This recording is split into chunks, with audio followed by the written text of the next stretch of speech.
আর এই মুহূর্তে যে ব্রেকিং এ নজর রাখতেই হচ্ছে, দুর্গাপুরে বিক্ষোভে কড়া হাইকোর্ট। বিচারপতি শম্পা দত্তপালের কি নির্দেশ জানাবো আপনাদের, কারণ যে ছবি আপনাদের দেখাচ্ছিলাম কিছুক্ষণ আগেও, কলেজে ঢোকার চেষ্টা করেন বালেশ্বরের সাংসদ এবং পদ্ম সাংসদকে রক্ষীরা ঢুকতে বাধা দেয়।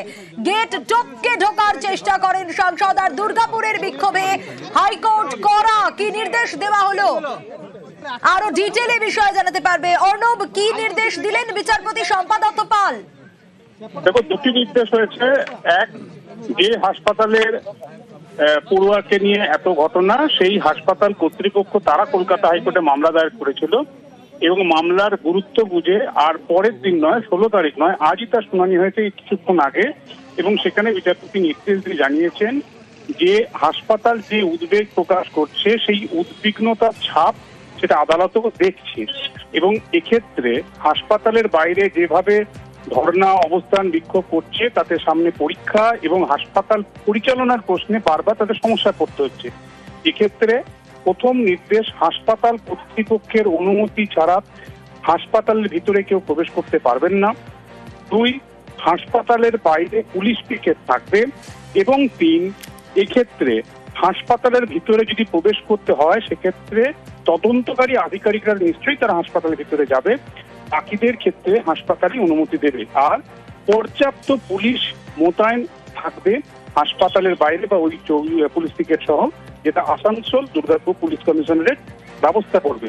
এবং এক্ষেত্রে যদি কোনো অর্থের প্রয়োজন হয়, যেটা আইনে রয়েছে, সেই অর্থের টাকা দুর্গাপুর আসানসোল পুলিশকে দেবে হাসপাতাল কর্তৃপক্ষ। এটা হাসপাতালের পাটে। অন্যদিকে বিজেপির তরফে যে ধর্ণা চলছিল আসানসোল দুর্গাপুর ডেভেলপমেন্ট অথরিটির একটি ল্যান্ডের ওপরে, সেই ধর্ণা নিয়েও গতকাল এক প্রস্থ টানা নাটক হয়েছে। এবং সেক্ষেত্রে পুলিশ এবং বিজেপি কর্মীর মধ্যে গতকাল দফায় দফায় বচসা বেঁধে যায়। সেক্ষেত্রে বিচারপতি শম্পা দত্তপাল শর্ত সাপেক্ষে সেটা চালিয়ে যাওয়ার নির্দেশ দিয়েছেন। কারণ আসানসোল দুর্গাপুর ডেভেলপমেন্ট অথরিটির জমির ওপর যেহেতু এই অবস্থান কর্মসূচিটা চলছে, তাদের যেহেতু অনুমতি রয়েছে, বাকি সেই সমস্ত আইনানুগ ধাপগুলি রয়েছে সেগুলি খতিয়ে দেখবে পুলিশ। এবং 19 অক্টোবর পর্যন্ত ওই ধর্ণা চলবে, যার সর্বোচ্চ জমায়েত হতে হবে 500 জন।